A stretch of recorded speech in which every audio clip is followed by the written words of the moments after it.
Great to see Jörg here. This is the next seminar in the series of, is it me? Sorry, I'll turn down my computer. This is the next seminar in the series of CFE, Center for Future Enterprise Lab seminars, presenting the research that's happening here. I'm very excited that we have Jörg with us today. Jörg is a visiting postdoctoral researcher at QUT Center for Future Enterprise right now, staying with us for a year this time. This is the third time he's here in Brisbane, so he just keeps coming back, and we keep welcoming him, which is fantastic. Jörg has started his academic career in Münster, where he did his master's, and his PhD at TUM Munich. So kind of representing the two big, sort of very well-known schools of IS in Germany. There are a few good ones, a few other good ones as well. Yeah, he's been in Münster and Munich, both of those. The two of us have worked together for quite a few years now, and we've been doing quite a lot of research, the business models of Industry 4.0, and now exploring artificial intelligence and the impact of business. But it's not just the two of us working together. So Jörg has basically built a large group of academics at QUT already that he collaborates with, which is fantastic. Today's seminar on the Metaverse-Enabled Entrepreneurship is presenting some of the work that Jörg has done with Kev D'Souza, Erwin Field, and myself on exploring the opportunities that are emerging in this new interesting world, and full of hype as well. But I think you'll talk to it as well. So really interesting to hear that. The last thing that I'll say is that Jörg's research fits into this emerging theme of algorithmic enterprise that we're looking into at CFE, which is really fantastic because there's full alignment there. So over to you, Jörg. We'll do about 25-30 minutes of your presentation, and then let's do Q&A with everyone. So fine with everyone? Excellent. Let's go. Okay. Yeah, thank you so much, Marek, for the warm introduction, and thank you that I have again the possibility or the opportunity to present something after last week. So I just have a look in the chat here before. Perfect. So since this presentation today is about the Metaverse-Enabled Entrepreneurship, we also wanted to start in the Metaverse. So as the Metaverse is in an early stage, so this means that this office here is quite small and only fits 5 people. But you can see here that there are a few guests and myself. You can see me here. So this is basically my Austrian office here. And yeah, so the Metaverse is in an early stage. That's why this easy, simple solution was limited to 5 people. So we switched to Zoom now. But I think there will be more to come here. Okay. Yeah. Today I will talk about Metaverse-Enabled Entrepreneurship. So this is a paper, as Marek said, with Kevin, and Marek himself.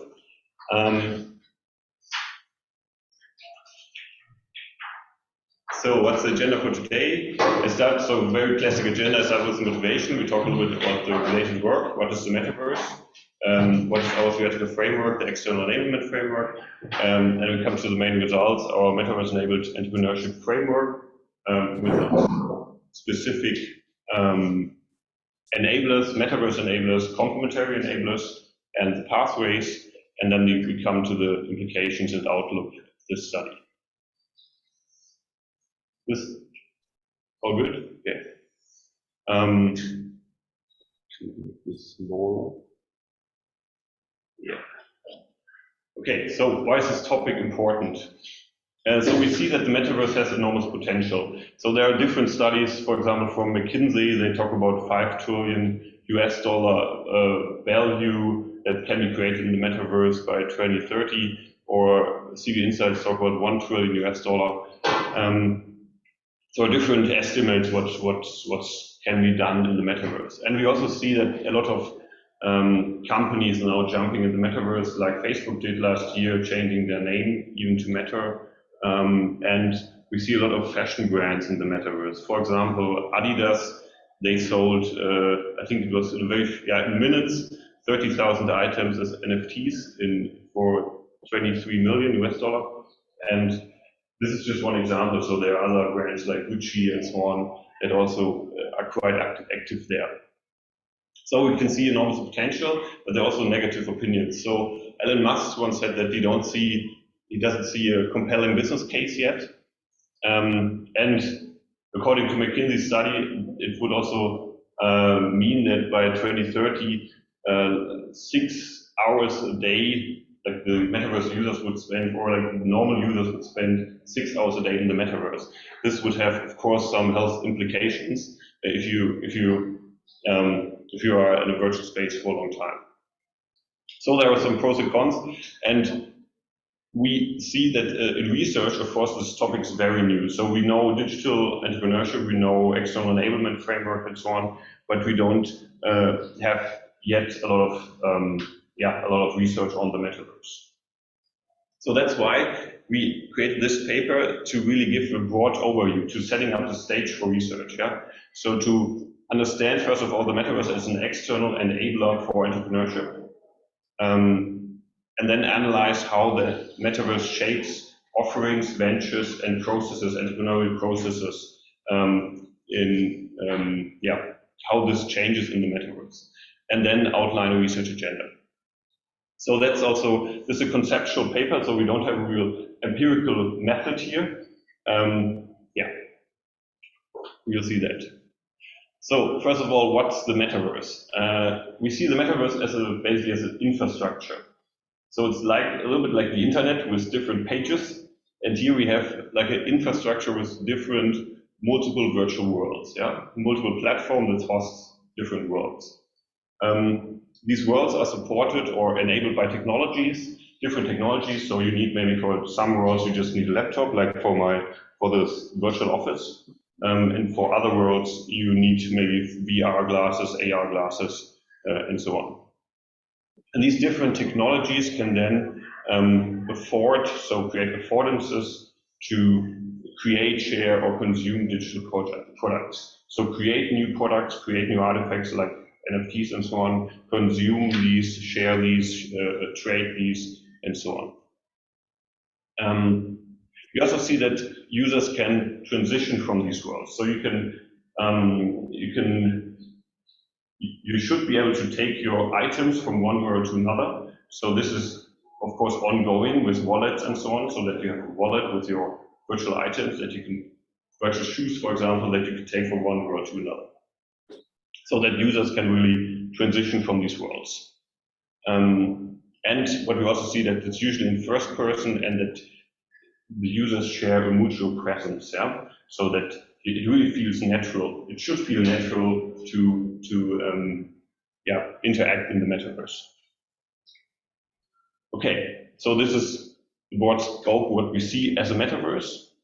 To now look at how it changes entrepreneurship, we used the external enablement framework, but we didn't use the whole framework. We just use it basically as a meta model, as a language to describe what's going on in the metaverse. So what we basically use is the different types. So we see a lot of technological enablers, some parts of demographics, some parts of social cultural enablers. Then we use just scope and onset, so the characteristic, this is just for description. And then we see a lot of mechanisms in the metaverse. But what we really focus on is here the shaping. So how does the metaverse shape ventures? How does the metaverse shape new offerings? How does the metaverse change entrepreneurial processes? So that's basically what we do. We just use it as a language, as a meta model to describe what's going on. Okay, and then I jump directly to our main result, the framework. So what we did here is using the external enablement language to see what all belongs to the metaverse and how it changes the shaping of offerings, ventures, and pathways in the processes in the metaverse. and we basically saw two groups of enablers. The Metaverse enablers here at the top and the Complementary Enablers. So the Metaverse enablers are really core to the Metaverse and they wouldn't exist without it. So they're really like part of it. Yeah. And then we can also see some Complementary Enablers.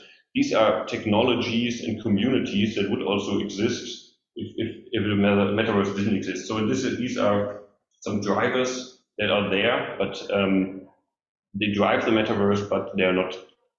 They're still, of course, a huge part of it, but they would also exist without the Metaverse. Yeah. So I now go through the framework and show you how these different enablers create new aspects in entrepreneurship. So when you start with the complementary enablers, here we have the technological enablers and the community enablers. And all these enablers we classified in feasibility, desirability, and viability. So this is like the sweet spot for innovation. So that it's feasible, you can do it. It's desirable, so somebody wants to have it. And it's viable, so that you can really make money with it. And so the technological enablers is basically about feasibility, so that it's possible to access the metaverse and to move and interact in the metaverse. And then we have the community enablers. This is more about desirability. Yeah, so different communities that have different needs and desires. Okay, let's start with the technological enablers. So here we see a lot of progress in visualization tools. Yeah? So this is one of the biggest aspects of the technological enablers that we see here. So VR engines, so virtual reality engines, like the Unreal Engine here on the right side. Then we have more and more design tools for augmented reality, extended reality, avatars. For example, there are startups like Ready Player Me that you can take a selfie and then you get a comic version of yourself as an avatar. Or we also see advantages or progress in 3D modeling, scanning, volumetric videos. So I think we had some events with HoloVision. They scanning basically buildings for construction. So they have a 3D scan of buildings with a very precise 3D scan. Yeah. And so all these trends make the metaverse more tangible. Yeah. So more real, more natural. Okay, then we also have one of the core technologies, blockchain technology, because what blockchain technology is core for NFTs, so that you have individual items, so very identifiable items, yeah, so that one item is just there one of a time in the metaverse, and of course that every world has its own cryptocurrencies, yeah. So that you have own currencies in the metaverse and enable the exchange of NFTs. And the third aspect here also is that first platforms are going to be decentralized, and this is also where blockchain technology is core. Okay, third technology are the interfaces, so that how you interact with the metaverse is getting more natural. So that starts with virtual reality hardware, like headsets and holographics, but we also see now extended reality hardware, like here the Tesla suit Glove. So with this Glove, you can really, should be okay, right? You could really grab something in the metaverse with force feedback, so you can feel that you grab a bottle or something, and it also captures your motion. Yeah. So first of all, it captures your motion of your hand, and then you can also feel that you grab something or that you push something. Okay, so you really have haptics here. And then we also have augmented reality, so with this mix of physical and virtual world, with smart glasses, HoloLens, and so on. And again, here we have all these technologies make it more tangible, yeah, make it more natural, the metaverse. Okay, and then the last part is also high performance infrastructures, because we, of course, to make metaverse more natural, we don't want to have lags or something. So we need fast networks, we need chips, specific chips for graphic chips and so on. we need cloud computing infrastructure and also edge computing infrastructure in these headsets and so on. And you can also see some examples how big companies partnered up with metaverse firms and to create some specific technology for the metaverse. Okay, so these were the short overview of the technological enablers we see, and then we have some community enablers. Community enablers now is about the desirability, so that there are communities that have some needs and that we can address in the metaverse. So one of the driving communities, of course, the gaming community, because I think they were one of the first communities with virtual worlds with World of Warcraft, for example. Then another community is the sharing and Web3 community. So this stems basically from the Web3 movement, that the internet shouldn't be controlled by a few big tech companies, but more from the user. So, and here two platforms already start to be decentralized, so Decentraland and the Sandbox. And what we also see here is the aspect of knowledge sharing. So this was, I think, since the beginning of developer communities and so on. So that's always good to share your code to share your code and for some kind of greater good or for the user-controlled environment. What we also see now in the metaverse, the community of fashion and arts. So there are a lot of fashion brands in the metaverse active, and also a lot of huge art community that exchange NFTs, that exchange like pictures and so on. So it's one driving community here. What we also see, so connected to that, are influencers and celebrities. So for example, we see here LeBron James, that he promoted some shoes for Nike in the Nike Land. So, and other celebrities are active like Paris Hilton, and there are also so fashion brands also pay influencers to promote something in some worlds. So it's really a huge business here, and it's sometimes funny to see what kind of communities are active there. And we also see we call them metaverse natives, because especially like Fortnite and Minecraft are for very young target groups, and they just grew up with these virtual worlds, and they also come with their own needs and communities that drive the metaverse. Okay, so these were the complementary enablers, the technological one and the community ones, and now we come to the metaverse enablers. So these are the core enablers for the metaverse. Without it wouldn't exist. And there we also talk about feasibility. So this is basically how to design these worlds, how the worlds itself, the supply enablers, so the metaverse supply enablers. Then we also have the metaverse demand enablers. This is more about viability. So this is how to capture value. So opportunities for entrepreneurs to capture value, to monetize something in the metaverse. Okay, so the supply enablers basically describe how worlds are designed, how worlds can be designed.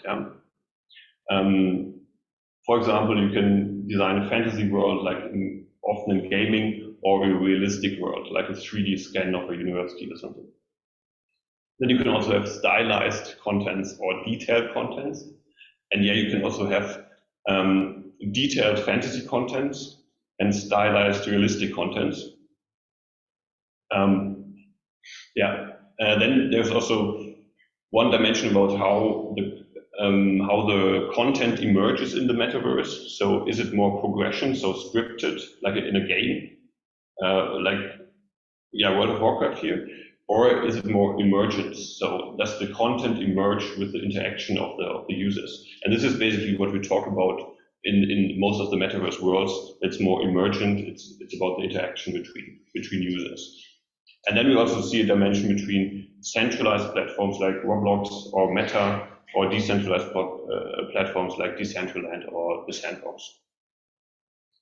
Okay, so this is basically the supply of the worlds, the metaverse itself. And now we come to the demand enablers. This is how to capture value from it. how to monetize the metaverse. This is first done, so this can be done with user ownership, so providing these platforms that users have more control. Yeah? So to provide these platforms to enable this user-driven control instead of centralized platforms. Then we also see virtual experiences. So there are designers for environments, designers for objects, for avatars, accessoires, and so on. So we can see here that opportunity for entrepreneurs to capture value from the offering experiences. Okay, then we also see the virtual identity. This is basically the drive of the users to have a virtual identity and to express this virtual identity. And here we can see that entrepreneurs usually offer tools for creating this identity, for minting assets of this identity, and also tools for storing this identity, like Metaverse wallets. Yeah? So this from crypto wallets, then you can also have Metaverse wallets, so quite similar, that you can store your virtual shoes or whatever in these wallets.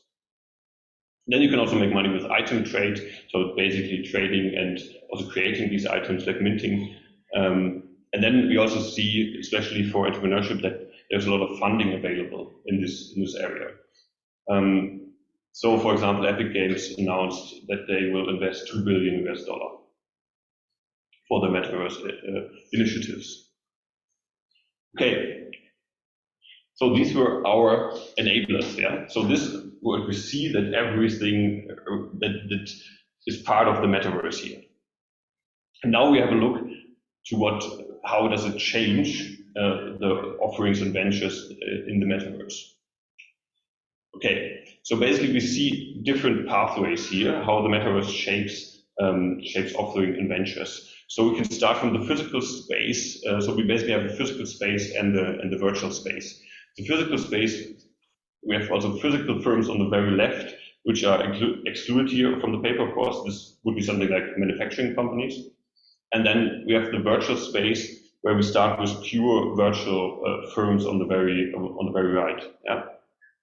So these are firms that only offer offerings in the metaverse, only virtually, without physical counterparts.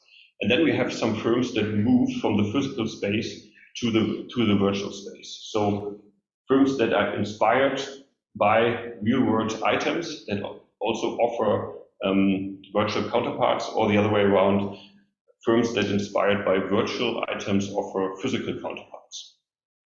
And then we have in the middle the hybrid firms that basically offer solutions where the virtual world and the physical space overlaps. Yeah? So that these are solutions where you couldn't remove one part.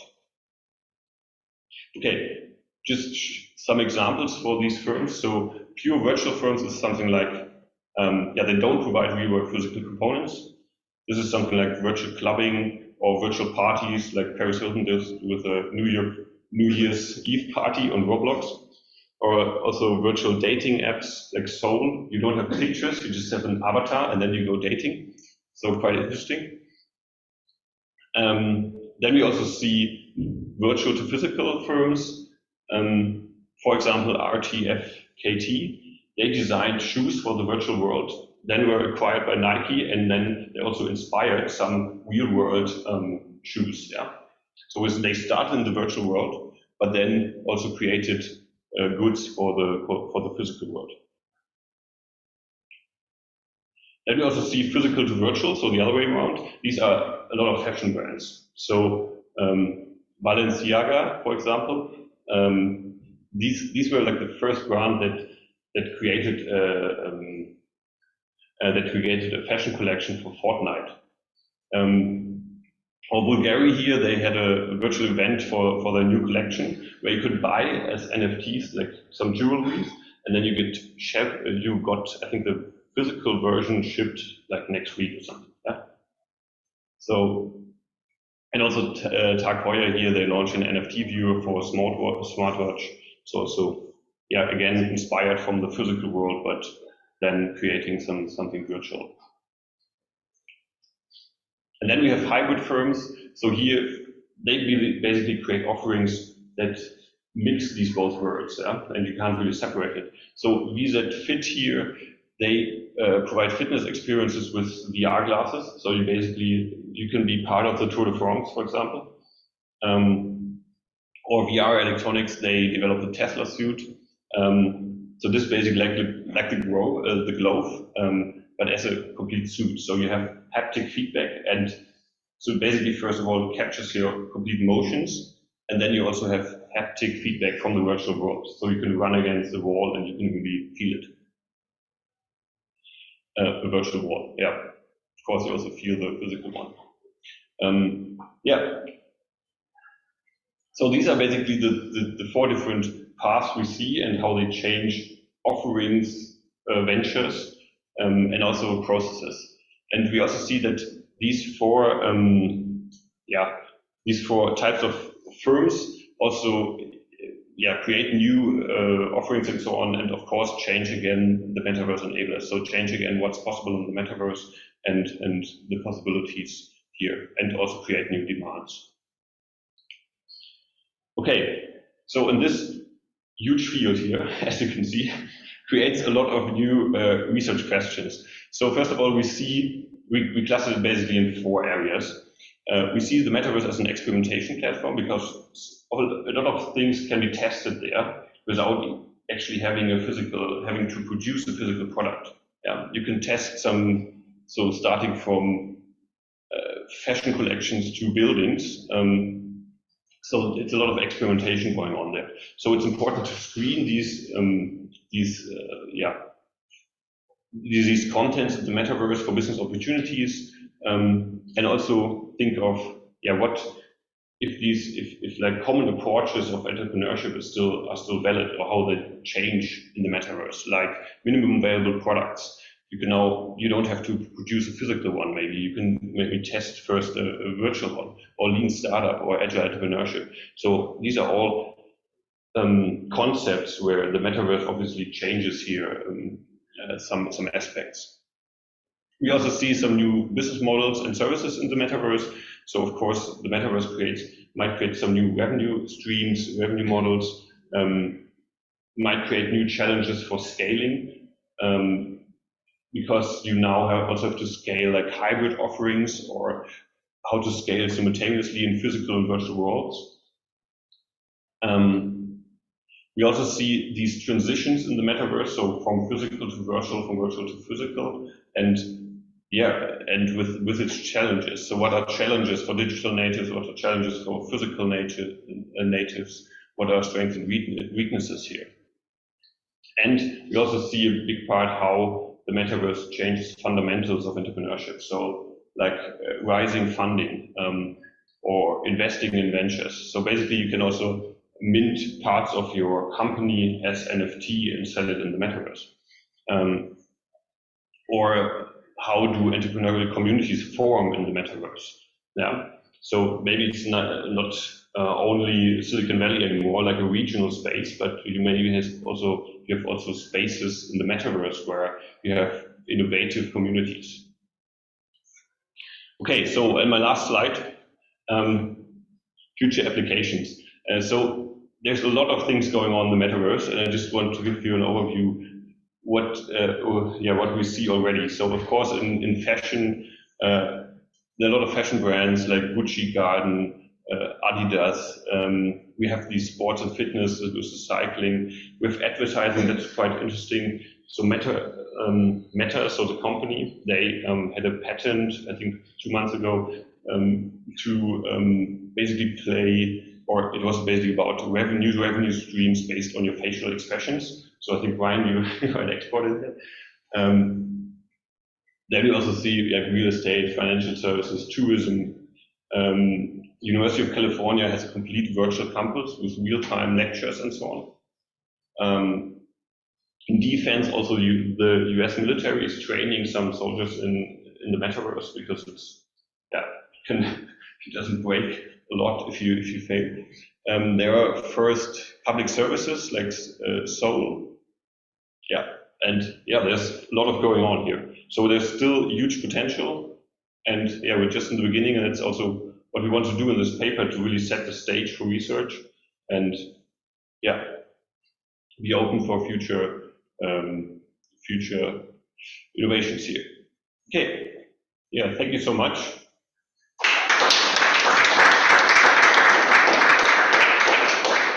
And as Michael already said, this is a half-baked topic, so I'm very interested in the discussion now.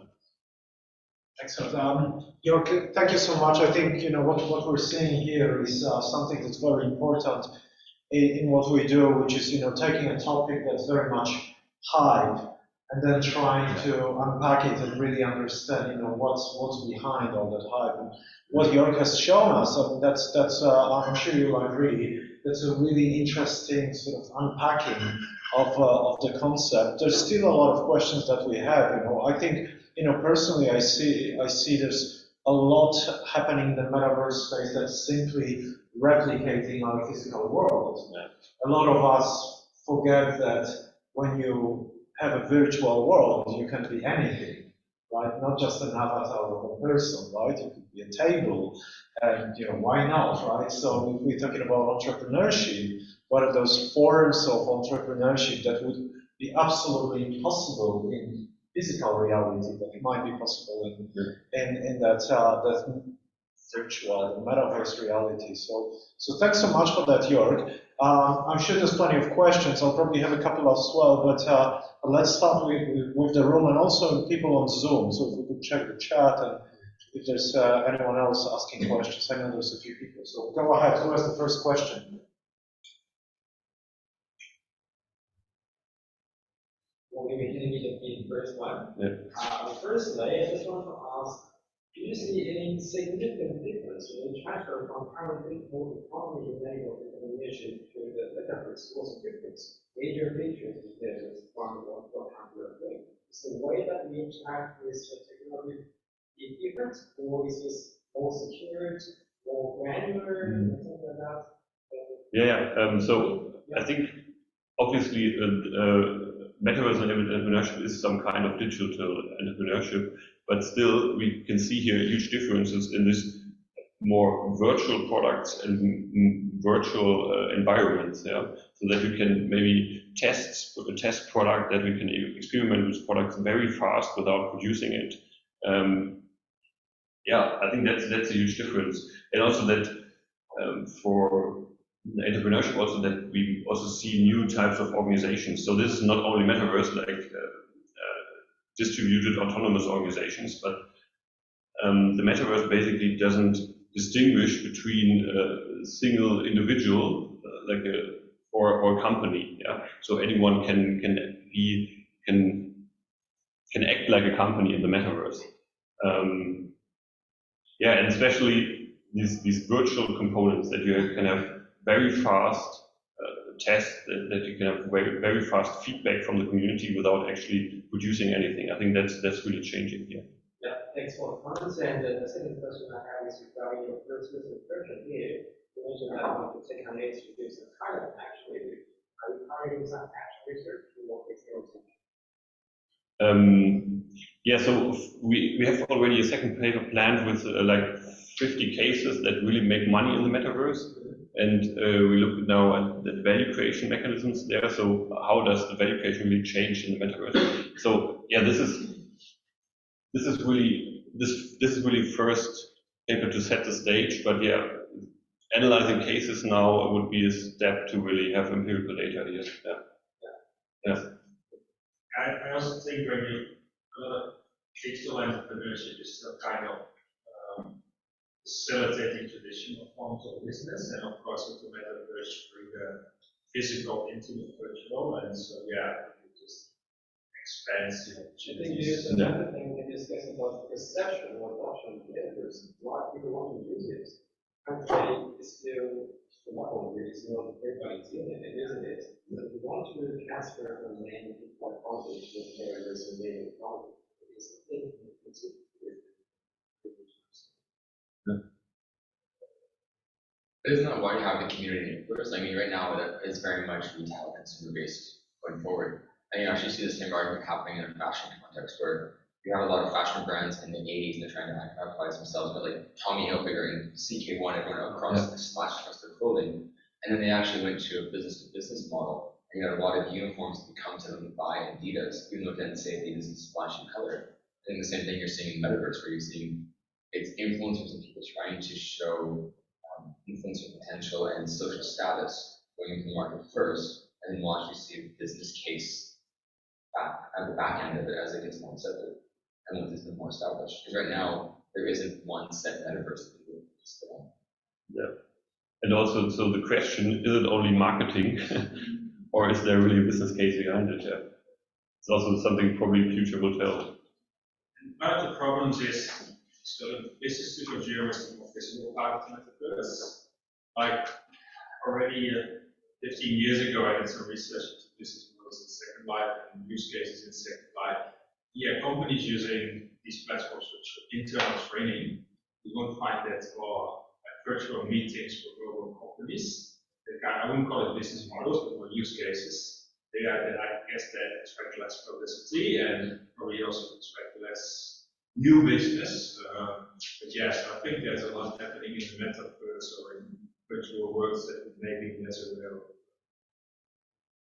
I think that's also why you don't see in the literature those, because having a meeting on Zoom versus having a meeting in Meta, what the difference is. You haven't seen like a Miro or a usage say, hey, let me be able to virtually draw on the blackboard so you can see it. You know, it's an integration of people are still trying to get physical context into a digital context, like how to be able to share content online.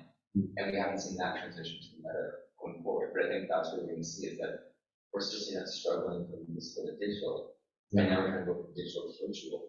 And things haven't caught up. Yeah, so some of the analysts predict that ultimately will be the augmented version of the metaverse that will be really driving. Yeah. But I guess that's also where at this moment still some barriers are there technologically wise, like augmented reality is a bit harder than virtual reality. So yeah, and then also like you said, like maybe it's not good to just 6 hours in a virtual world, but maybe it's better to 6 hours in an augmented world than 6 hours in front of the laptop. So yeah. Yeah, so that also shows these extended reality hardware. Yeah, so there are just like 3 hardware provider. Yeah, for the suit, then you have like this omnidirectional thread mill. I think you can walk in all directions, and yeah, that's about it. Well, and in the design labs that Creative Industries, they're actually the metaverse is actually for photography. That's actually where ironically, there's like 4 research students on photography in the metaverse, which is interesting that that's such a big topic. But I mean, you look, then somebody made the case that photography, right? Like what advanced photography was photography, and that's actually what we got from digital cameras and how we got Polaroid cameras along the thing. So yeah, so the entertainment industry was also one of the first ones with the e-commerce payment systems were introduced online because of so it seems to be an industry that has also pushing the boundaries. Yeah. Anecdotally, it's porn and crime that they're going to be testing those new technologies, right? But I just speaking of the technologies, I found it interesting that Joerg, you mentioned that Metaverse is a bit like internet. It's an infrastructure, and I thought, well, maybe that's actually an interesting one because you didn't say that it's like the web. So to be kind of puristic, internet is the infrastructure on which we have the web, right? We tend to kind of use it as synonyms these days, but that's not the case, right? So internet was this set of protocols, and there are different applications on the internet. There's email, there's web, there are file sharing protocols, and so on. So we apply this to Metaverse, and I think this is interesting because suddenly things like roadblocks are just one application. They're kind of like the web. But the question is, what is the silver bullet, the kind of the best, the killer app of Metaverse? And maybe it's not roadblocks. Maybe this is something augmented reality like. Yeah. We know, you've mentioned Holovision. That's a great example of a business in construction industry who are using augmented reality for visualizing construction-related information. So blueprints in 3D and so on. But they bring everyone together around a virtual artifact. They don't have to be in the same room, right? And they just walk around and say, hey, can we make this taller? Can we make this shorter and so on? So fantastic collaboration tool. And I think with your definition, it would fit the metaverse definition because it's just using the infrastructure of metaverse. Yeah, absolutely. Yeah, I feel it's like these applications are more islands. It's like a proprietary environment, and so also you've got a lot of capstones where students implement training or bring some electricity or whatever in a virtual world. It's not part of the metaverse. Because it's not that I'm in some metaverse and I can visit the training facility, it's more proprietary. So I think metaverse is something like the web or the internet, that it's open and accessible, as opposed to, let's say, more individual virtual worlds where people just say, oh, I have a virtual QT, that's only for QT. For example, it's more like these worlds or these platforms are more the infrastructure, because I think when the Sims came up, I think also architects were they used this game, you remember the Sims, for showing buildings and so on, or like kitchens and so on. So it's also just one world. So again, if we just think about history, prior to the internet as we know it, there were computer networks that were using all sorts of different protocols. And then at some stage, there was a number of people, Bitzer was one of them, who said, we're switching to one protocol, it's TCP/IP, and you're either switching to this protocol or you're going to be out of the network. And everyone switched, those who survived, and we know now switched. Right now, this is a world full of different protocols. There's no interoperability between those islands. So I think there's some potential there. The question is who will drive that integration. But where was the web that was closed? That was one of the protocols on the internet. Yeah, but there were plenty of them, right? But that was already after the switch to TCP/IP. So pre-TCP/IP, it was just academic networks. I say it's the internet, TCP/IP,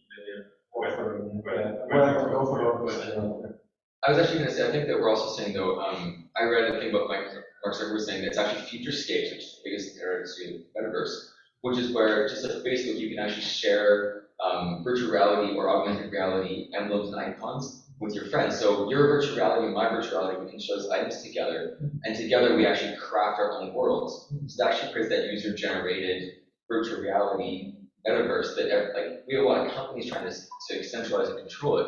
But as you outlined, that decentralization aspect is where you're actually going to get the Wikipedia as a metaverse, where people create their own buildings, they create their own avatars, they create their own characters that we can then go forward with. The web pages on there. Yeah, and then you're going to get kind of templates and then different customers move forward. I think that's where you see Futurescape, which is sort of the next expansion of the metaverse. I mean, NFTs, they've been out for 10 years now. I just sold these days NFTs, and that kill's done. The next thing coming up is the marriage of virtual realities. How do you sell virtual realities in a platform online? Because you have to own it, so you can use NFT technology. And how do you get that currency and way it transfers forward? It's actually flippable, or do you show your currency? So I think that would be, in looking at this, is how do you actually, in that co-creation aspect, is the entrepreneur a co-creator, or is the entrepreneur going to be a sole proprietor? And that's how maybe one of the ways you could look at this in a different aspect, like in traditional entrepreneurship. So. Yeah, so there are many aspects about it. Yeah, I think define who's an entrepreneur. I think this is more targeting the people that do things in the metaverse than let's say the people that develop the metaverse platform infrastructure. That's a little bit covered on the left side. So there you have the Facebook CFOs and gaming companies that try to introduce new platforms that people will use, and then you have the entrepreneurs that do things in these worlds and stuff. And this is that's kind of a co-creation, because it's like with traditional platforms. You need network effects and critical mass, otherwise the platform will run. Well, I was just thinking of Board Club, where feedback, they're already figuring how can they transfer the sale of their ownership forward, and so I can actually transfer across different metaverses. But actually, you could still own the rights to a single image, a single idea, and that's ironically we talk about it. The transforming is they're already trying to paddle that consumerism aspect even before the metaverse is united. So, I mean, we still have, like you said, we have companies trying to set up in that bottom left corner, but then you have people on the right, the community push on how do I create my own business platforms. Yeah.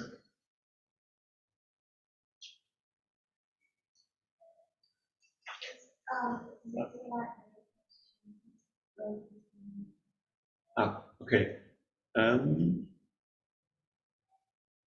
Are there any questions again in Zoom?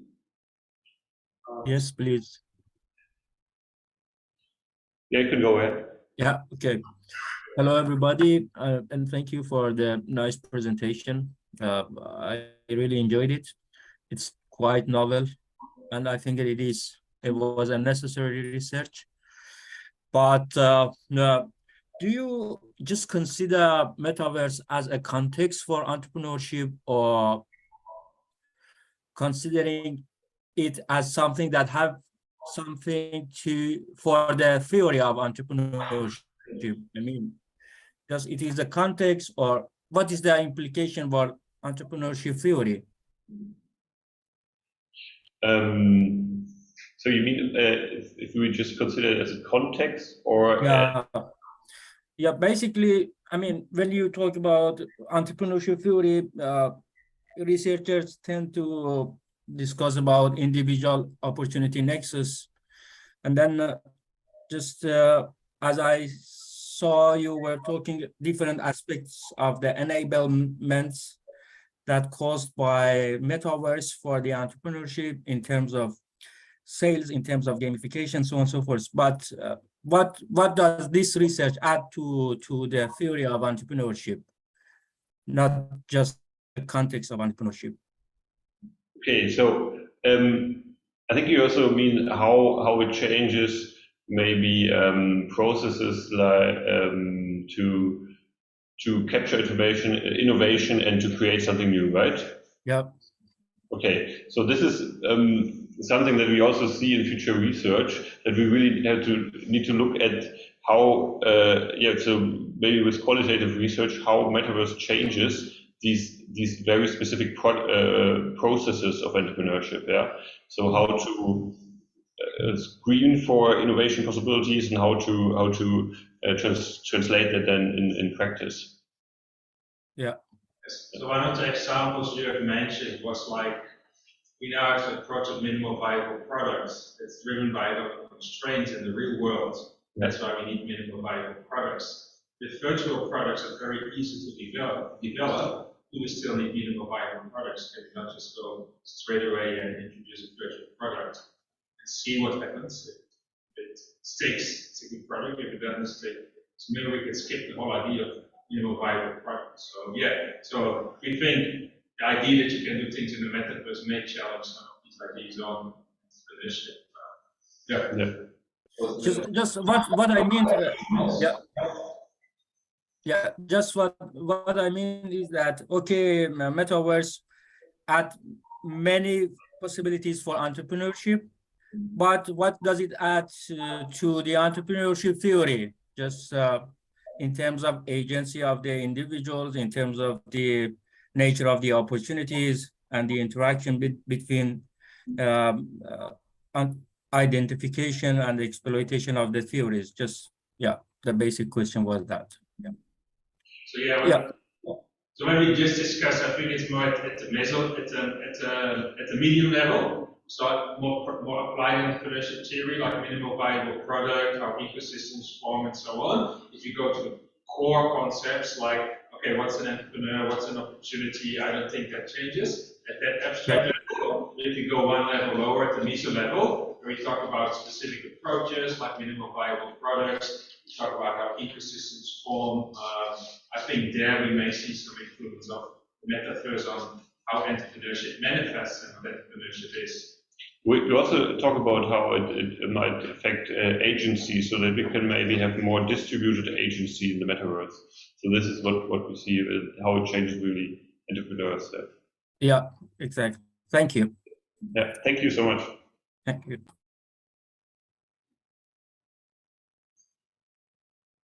What serious automation, like for example, simpler version of Metaverse. You go to a retailer, the salesperson is a real person, but it's got avatar for and runner avatar for. But what if the salesperson becomes an AI So is it still Metaverse? Yes. Yeah, okay, I would say it's still Metaverse, yeah, of course. So, yeah, that's Sorry, and do you think that those enablers, particularly technological and social enablers, are going to significantly change? with AI,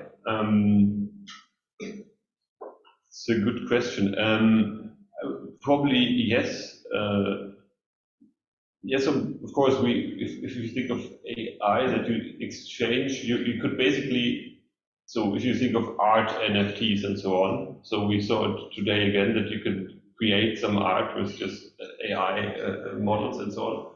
But I think the whole model wouldn't change that much. It just would replace maybe some of the agents. Yeah. But yeah, that's a good aspect how that influences the metaverse. Yeah. I think the discussion about seeing the metaverse as the internet and how to connect these metaverses. What about political enablers who set the infrastructure about government or something? Just to add to your framework, political enablers maybe. Yeah. Yeah, it's a good question. So we see, especially in South Korea, that they are very active in the metaverse. So there are quite a lot of examples how they already use the metaverse for public events and public issues. But yeah, setting standards like governmental standards, that would be the next level probably. Yeah. I guess often in the internet entrepreneurship, we've seen that it thrives because of the absence of governments. The government doesn't react. So yeah, companies like Uber basically existed in a political regulatory vacuum for 10 years, and then they started thinking, hey, do we need to regulate Uber? Do we need to regulate freelancers? Do we need to regulate?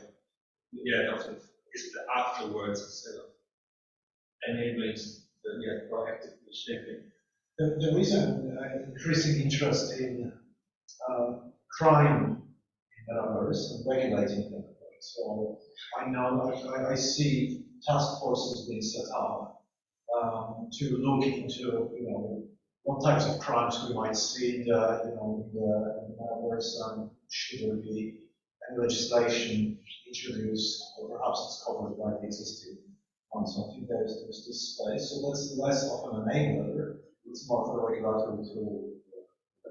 Yeah, I think we see the same thing in NFTs as well. If people are trying to use NFTs to actually sell drugs, and it's because they take a picture of it and they say, well, I want this picture, so I'm just selling access for the picture, not selling drugs, and then it just goes to the back end. It's a regulation. It might be interesting in the distributed autonomous organizations that this is becoming a legally recognized type of organization in a number of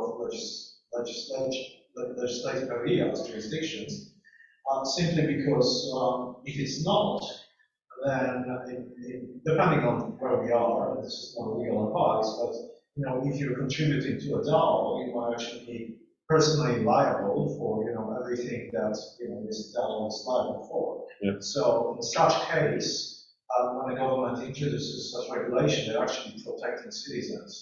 So those protective measures might be needed. But I think it's sort of going a tiny bit beyond entrepreneurship research initially. It's not just about regulations, and you can also force companies to develop more into services. Yeah. The public infrastructure, public metaverse infrastructure. I guess we could see that as part of the funding, like it can be private equity investors, it could also be government spending money on metaverse projects by subsidies or research projects. And could be another community. Yeah, it could be part of the funding. You could say private equity. But also the government being watching or putting research money or putting public service money into these developments. I'm aware that we have less than 2 minutes left, so I guess let's finish here with all those questions. Jörg, thank you so much for your presentation. Very, very insightful. Everyone here and online, thank you for your questions. This was a good discussion. We aim to run this seminar on a regular basis, and we don't build any walls around this seminar. So feel free to share invites to the seminar, invite your colleagues, whether at QUT or outside. That's also fine. If you think this might be interesting to them, please do so. And in the last minute, please join me in thanking Jörg for this fantastic presentation.